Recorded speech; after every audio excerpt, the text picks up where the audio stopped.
Ayun na nga guys, at dahil wala tayong pasok ngayon, hindi ako pumasok. So, naisipan kong mag-general cleaning sa bahay dahil medyo madumi na talaga yung bahay. Kaya ang ginawa ko dito guys is talagang binabanlawan ko talaga yung sahig namin. So, una mo nang ginawa ko is binuhusan ko ng tubig, tapos nilagyan ko ng mga sabon.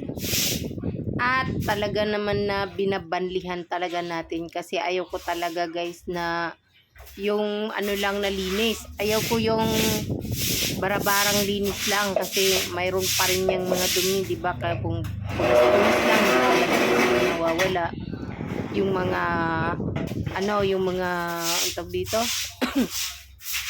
yung mga ihi ng, hindi naman ihi ng pusa, yung mga laway-laway ng pusa, yung mga pagkain na mga napupunta sa sulok, 'di ba? Mga ganyan. So mga inaamag-amag ganyan. Kaya talagang binabanlawan ko talaga guys kapag mag-general cleaning ako. Pero hindi naman araw-araw guys kasi busy din naman ako sa trabaho. Pagka may pasok talaga, wala talaga akong time talaga maglinis kasi nga nagmamadali naman pumasok ako. Pumapasok din si Winwin sa school. Kaya talaga naman na hindi na talaga narilinisan yung bahay. Tapos iba na kasi yung amoy, parang amoy karne amag. Kaya talaga naman na isipan ko na talaga na linisan na todo talaga. Kaya binabanlawan ko talaga, lagyan ng sabon kasi yun naman kasi talagang paglilinis na pulido na linis para talaga naman na maaliwalas yung bahay.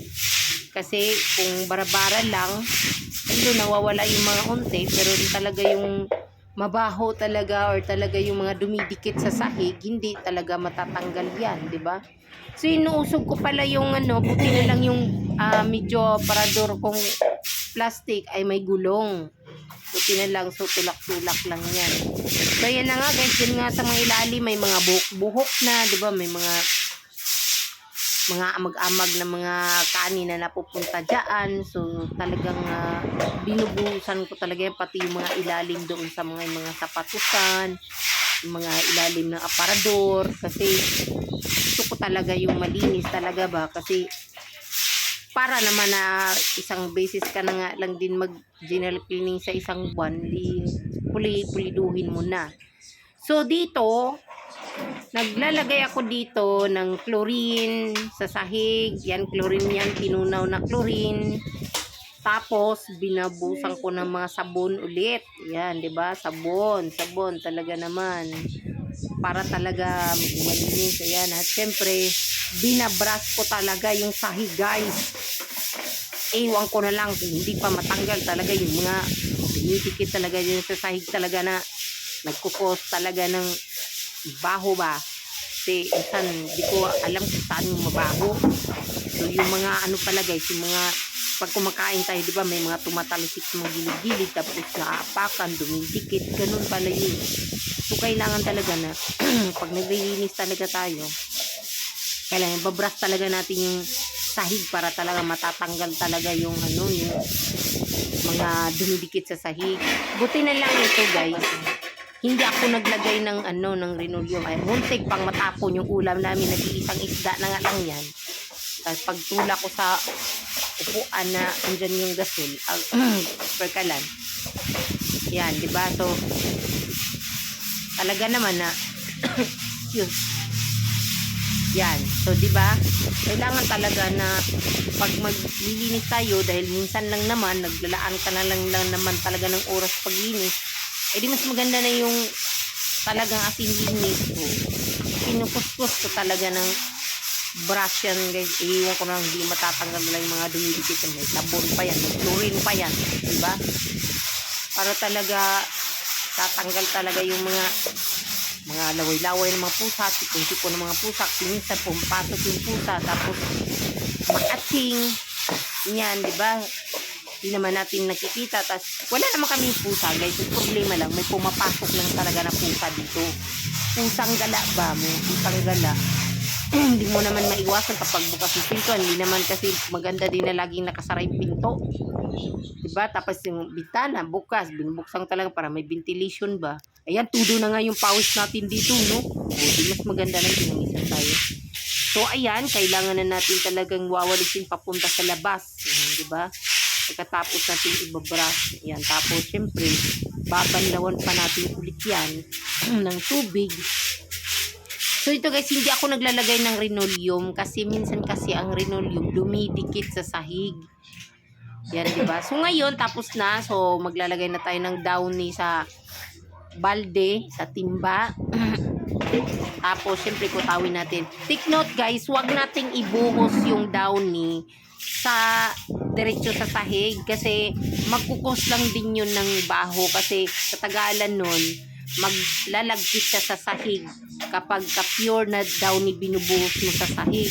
Ang maganda talaga, ilalagay mo yung downy sa tubig bago mo ibuhos para malinis talaga siya, hindi siya dumidikit sa sahig kasi kapag ka-pure kasi, di ba syempre malapot yun tapos dumidikit siya sa sahig, magkukos lang din yun ng mabaho kasi yung mga naapakan mo mga kanin-kanin, mga ganun, mga ulam, dumidikit na rin siya katagalan, diba? So, mas maganda na tunawin mo muna yung downy, ihalo mo muna sa tubig bago mo ibuhos sa sahig. Tapos, saka mo siya wawalisin pag imamap mo siya, ganun. Kaya, pantay talaga yung pagkabuhos ng downy sa sahig. Ganun, para maging mabango din. Maganda kasi din guys na mayroong downy kasi nakakatanggal din ito ng odor. Pero wag naman masyado. Yung tama lang. O, diba? Okay na. So, todo na yung pawis natin. Diba? O, ayan. Talagang paglilinis natin guys. Pawis natin. Grabe yung pawis ko. Diba? So nag-brush ako ng sahig. Sinabunan ko. Tapos, nilagyan ko ng downy after. Kasi, ayoko yung map-map lang. Ayoko yung busbus. Punas-punas lang. So, talagang binanlawan ko talaga yung sahig, guys. Kasi feeling ko, ano na yung mga bakterya. Nagkakasakit na yung anak ko. So, ayun. Lagyan ko ng sabon. Binabrush ko. Binanlawan. Tapos, dinowny. Kaya ganito yung pawis ko. Ayan o. Diba?